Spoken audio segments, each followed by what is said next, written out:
விஜயும், காவேரியும் அவங்களுக்குள்ள எந்த பிரச்சனையுமே இல்லாம ஒண்ணு சேரணும்னு யாரெல்லாம் நினைக்கிறீங்களோ, இந்த வீடியோக்கு ஒரு லைக் போட்டுக்கோங்க. மகாநதி சீரியல்ல நாளைக்கு என்ன நடக்கலாங்கிறத பார்க்கலாம். சேனலை சப்ஸ்கிரைப் பண்ணாதவங்க சப்ஸ்கிரைப் பண்ணிக்கங்க. விஜய் வந்து குமரன் கிட்ட, நீங்க கொஞ்ச நேரம் வெண்ணிலாவை பார்த்துக்கோங்க.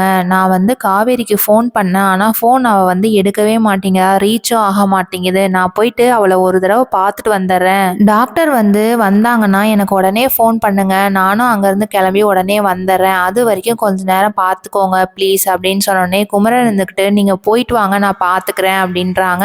விஜயும் வந்து அங்கேருந்து கிளம்பிட்டாங்க. பாதி தூரம் போகும்போது கரெக்டாக குமரன் வந்து ஃபோன் பண்ணிட்டு, டாக்டர் வந்து செக்கப்புக்கு வந்திருக்காங்க, உங்களை கூப்பிடுறாங்க, உடனே வாங்கன்னு சொன்ன உடனே விஜய் வந்து ரொம்பவே டென்ஷன் ஆயிட்டு, சே இப்பதான் காவேரியை பார்க்க போனோம், கிட்ட வந்து ஃபோன்லேயும் பேச முடியல, அவளை பார்க்கவும் முடியல அப்படின்னு சொல்லிட்டு டென்ஷன் ஆயிட்டு ரிட்டன் ஹாஸ்பிட்டல்லே வந்துடுறாங்க. குமரன் வந்து காவேரிக்கு ஃபோன் பண்ணிட்டு, நேற்று நடந்தது விஜய் சொன்னது எல்லாமே வந்துட்டு காவேரி கிட்ட சொல்லுவோம், அப்பதான் காவேரிக்கும் விஜய் பத்தி உண்மை எல்லாமே தெரியும் அப்படின்றதுக்காக கால் பண்ணியிருப்பாங்க. ஆனா காவேரி வந்து போனே எடுக்க மாட்டாங்க. சரி நம்ம கங்கா கிட்ட எல்லா விஷயத்தையும் சொன்னோம்னா காவேரி கிட்ட கண்டிப்பா சொல்லிடுவா அப்படின்னு சொல்லிட்டு சொல்றாங்க. கங்கா ரொம்பவே சந்தோஷப்பட்டுட்டு காவேரி கூப்பிட்டு நடந்தது எல்லாத்தையுமே சொல்றாங்க.